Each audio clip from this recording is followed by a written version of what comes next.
Ya, Assalamualaikum warahmatullahi wabarakatuh. Bertemu lagi dengan saya, Bu Kurnia Dwi Aryani, dalam mata pelajaran PPKN kelas 11.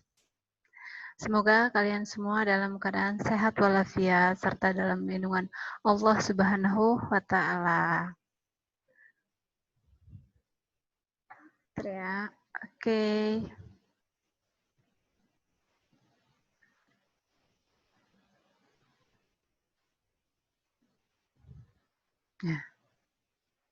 Ya. Nah, materi kali ini kita akan membahas konsep dan hak kewajiban asasi manusia. Bentar ya. Sejarah berkembang hak asasi manusia di dunia. Bentar. Sejarah berkembang hak asasi manusia di dunia dimulai di Inggris pada tahun 1215 ya. Di sini oleh Magna Carta pemerintahan John Locke di Inggris ya, yang isinya mengurangi kekuasaan raja secara absolut, yaitu mencangkup rakyat Inggris yang menuntut kepada raja agar berlaku adil terhadap rakyat, menuntut agar raja dihukum atau didenda berdasarkan kesamaan sesuai dengan pelanggaran yang dilakukan. Lalu, menuntut raja untuk menyampaikan pertanggungjawabannya kepada rakyat. Lalu, menuntut raja untuk segera menegakkan hak dan keadilan bagi rakyat. Nah, itu di Inggris ya. Nah, selanjutnya ada lagi di Amerika Serikat. Nah, di Amerika Serikat ini pada Declaration Independence pada tahun 1777 bahwa semua orang diciptakan sama, dikaruniai Tuhan hak-hak untuk hidup, kemerdekaan, dan mengejar kebahagiaan. Nah, sebagian pakar berpendapat kelahiran HAM dibentuk merupakan tertulis dari dunia barat ya, tahun 1215. Nah, selanjutnya kita ke sejarah perkembangan HAM di Indonesia ya. Yang pertama, periode sebelum kemerdekaan 1908 sampai 1945. Budi Utomo ya. Budi Utomo ini merupakan organisasi memperjuangkan hak kebebasan berserikat dan mengeluarkan pendapat. Selanjutnya, selain ada Budi Utomo, ada Sarekat Islam. Sarekat Islam pada tahun 1911. Organisasi ini memperjuangkan hak penghidupan yang layak dan bebas dari penindasan dan diskriminasi rasial.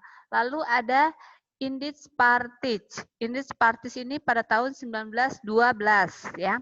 Organisasi ini memperjuangkan hak untuk mendapatkan kemerdekaan dan perlakuan yang sama. Lalu ada Perhimpunan Indonesia atau PI 1925. Organisasi ini memperjuangkan hak untuk menentukan nasib sendiri. Nah, selanjutnya adalah PI. Nah, pada tahun 1931 memperjuangkan hak untuk menentukan nasib sendiri, hak untuk mengeluarkan pendapat, hak untuk berserikat, hak untuk berkumpul ya. PI ini adalah Partai Nasional Indonesia ya. Lanjut. Nah, legitimasi hak asasi manusia di Indonesia secara formal tercantum dalam Undang-Undang Negara Republik Indonesia tahun 1945 dan Maklumat Pemerintah 3 November 1945. Nah, periode sesudah merdeka sampai saat sekarang. Yang pertama, periode 1945 sampai dengan 1950, yaitu pemikiran HAM pada periode awal pasca kemerdekaan adalah yang pertama, hak untuk merdeka, hak kebebasan berserikat atau berkumpul, hak kebebasan untuk menyampaikan pendapat di parlemen, ya, atau demokrasi. Nah, selanjutnya ada 1950 sampai 1959. Nah, yang pertama kebebasan munculnya parpol atau partai politik. Lalu ada lagi kebebasan adanya pers, ya. Pers itu wartawan, menyampaikan berita dan lain sebagainya, ya. Selanjutnya ada pemilu dengan multi partai. Jadi pemilu tidak pemilihan rakyat atau pemilihan umum itu tidak satu partai tapi beberapa partai. Karena apa? Karena bebas yang mendirikan partai, ya. Tidak salah satu partai ditentukan, tidak. Lalu ada eh, kendali parlemen atas pemerintah. Lalu ada wacana pemikiran HAM, ya. Nah, periode 1959 sampai 1966, pada periode ini merupakan awal dari masa demokrasi terpimpin, di mana kekuasaan terpusat pada presiden. Jadi demokrasi terpimpin itu pada zaman pada masa Orde Baru, Orde Lama ya, Soekarno. Nah, di mana segala sesuatu berpusat pada pemerintah tetapi tetap dikendalikan oleh presiden. Nah, selanjutnya periode 1966 sampai 1998. Periode Orde Baru. Nah, periode Orde Baru itu periodenya Presiden Soeharto. Pada tahun 1967, pemerintah berusaha melindungi kebebasan dasar manusia yang ditandatangani, ada hak uji material yang diberikan kepada Mahkamah Agung. Selanjutnya, pada tahun 1970 sampai 1980, pemerintah cenderung melakukan pemasungan HAM dengan sikap defensif yang tercermin dalam produk hukum yang bersifat restriktif HAM. 1990 pembentukan lembaga penegakan HAM seperti Komisi Nasional atau Komnas Perlindungan Hak Asasi Manusia pada tahun 1993. Lalu periode 1998 hingga sekarang yaitu pergantian dari Orde Baru ke reformasi, memberikan dampak yang sangat besar terhadap penegakan dan perlindungan HAM di Indonesia. Ranham. Ranham adalah dokumen yang membuat sasaran strategis dan fokus kegiatan prioritas rencana aksi nasional hak asasi manusia Indonesia pada 22 Mei 2015 ditandatangani oleh Perpres nomor 7 tentang Rencana Nasional Hak Asasi Manusia. Jadi Ranham itu Rencana Nasional Hak Asasi Manusia. Lanjut. Nah, makna hak asasi manusia yaitu bersifat koderati, dimiliki oleh semua orang serta berlaku dimanapun, kapanpun. Ya. Jadi namanya hak asasi adalah hak yang diberikan dari lahir, pemberian dari Allah yang Maha Esa ya, atau Allah Subhanahu wa taala. Jadi tidak dapat dirampas oleh siapapun di muka bumi ini, ya. Menurut Profesor Darji Darmodi Harjo mengatakan bahwa hak-hak asasi manusia adalah hak-hak dasar yang dibawa manusia sejak lahir yang dianugerahi oleh Tuhan Yang Maha Esa. Antara lain, hak asasi adalah yang pertama, hak asasi pribadi, yaitu hak asasi pribadi kebebasan bergerak, kebebasan bepergian, kebebasan masuk dan mengikuti organisasi, kebebasan mengeluarkan pendapat, kebebasan memilih, memeluk, dan menjalankan agama. Itu hak asasi pribadi. Selanjutnya ada hak asasi politik. Nah, hak asasi politik, hak sebagai warga negara bisa memilih, bisa dipilih, bisa mendirikan partai, bisa mendirikan serikat, gitu ya. Selanjutnya hak asasi ekonomi, hak memiliki, mencari, mengumpulkan kekayaan, itu haknya sama ya. Jadi kita saat lahir itu mempunyai hak yang sama. Ya, lahir semua sama ya dalam keadaan fitrah. Tapi yang menentukan masa depan kita ya kita sendiri. Kalau kita pengen kaya, kita kerja keras, usaha, dagang gitu. Sejatinya manusia dari lahir itu sama ya. Walaupun mau itu orang kaya, mau itu orang miskin, itu sama kodratinya. Selanjutnya hak asasi hukum. Nah, hak untuk mendapatkan perlakuan hukum yang sama. Jadi antara kaya, miskin, tua, muda, anak pejabat, anak petani itu sama. Di mata hukum harus sama.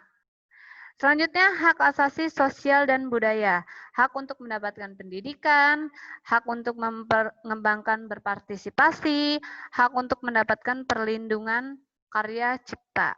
Selanjutnya adalah hak asasi dalam tata peradilan perlindungan, yaitu hak untuk mendapatkan peradilan perlindungan dalam penahanan. Jadi, jika kita terkena masalah hukum, kita mendapatkan hak untuk pembelaan.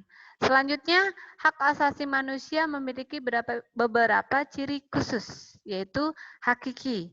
Hakiki apa sih?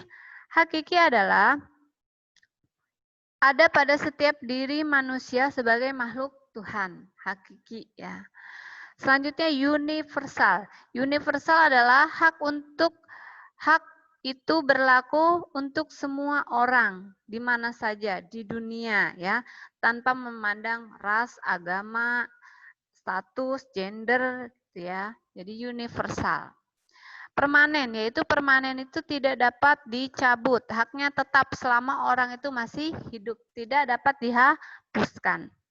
Selanjutnya tidak dapat dibagi, yaitu semua orang berhak mendapatkan haknya, tidak dapat dibagi. Nah, makna kewajiban asasi manusia yaitu kewajiban dasar manusia yang ditekankan dalam Undang-Undang Nomor 39 Tahun 1999 sebagai perangkat kewajiban yang apabila tidak dilaksanakan tidak memungkinkan terlaksana dan tegaknya hak asasi manusia.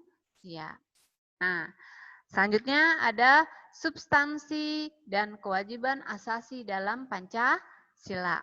Hak dan kewajiban asasi dalam nilai dasar Pancasila, nilai dasar merupakan substansi yang bergerak abstrak dan tetap. Yang terlepas dari pengaruh perubahan waktu, nilai berkenaan eksistensi mencangkup cita-cita, tujuan, tatanan dasar. Ya, yang pertama, saya akan menjelaskan tentang sila ketuhanan yang Maha Esa.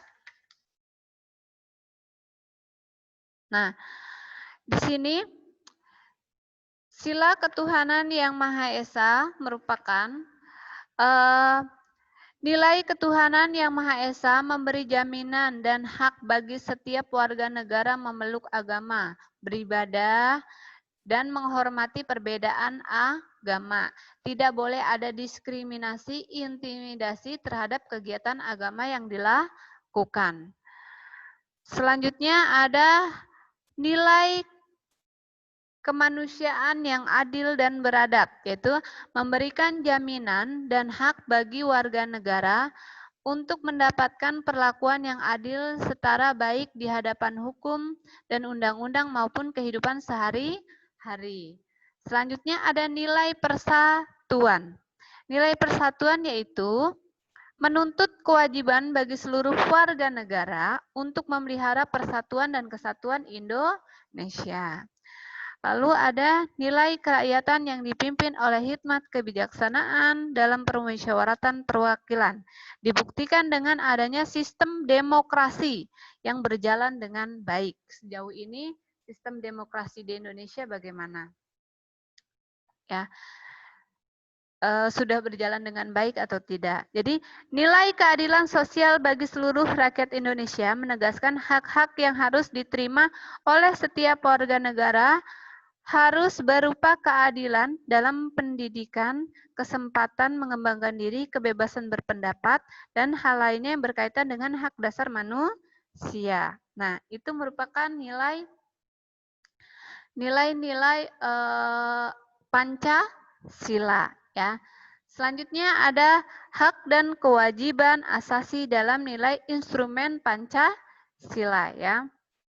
Nah, yang pertama adalah perwujudan nilai instrumen umum berbentuk mulai dari Undang-Undang Dasar hingga peraturan daerah ya, yang dimana peraturan undang-undang tersebut dengan hak asasi manusia antara lain ada Undang-Undang Dasar 1945 ya beserta amandemennya.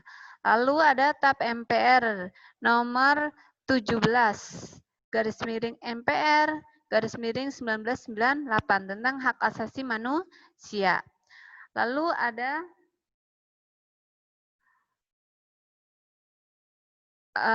hak Undang-Undang nomor 5 tahun 1998. Nah, di sini juga sama ya, ada hak dan kewajiban asasi dalam praktisi Pancasila. Yang pertama, sila ketuhanan yang Maha Esa. Bangsa Indonesia menyatakan percaya dan takwa terhadap Tuhan yang Maha Esa. Manusia juga percaya dan takwa terhadap Tuhan yang Maha Esa sesuai dengan kepercayaan masing-masing. Lalu sila kedua. Sila kedua adalah sila kemanusiaan yang adil dan beradab. Mengakui dan memperlakukan manusia sesuai dengan harkat dan martabat sebagai makhluk Tuhan yang Maha Esa. Lalu mengikuti persamaan derajat, persamaan hak, dan kewajiban asasi setiap manusia tanpa membedakan suku, keturunan, agama, kepercayaan, jenis kelamin, dan kedudukan. Lalu ada sila persatuan Indonesia.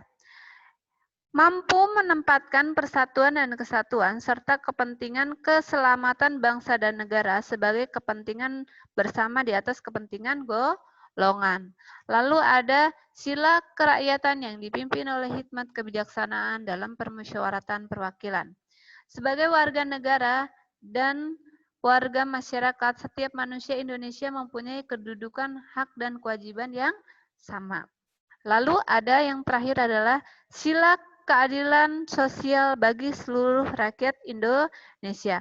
Mengembangkan perbuatan yang luhur dan mencerminkan sikap suasana kekeluargaan dan bergotong royong. Mengembangkan sikap adil terhadap sesama.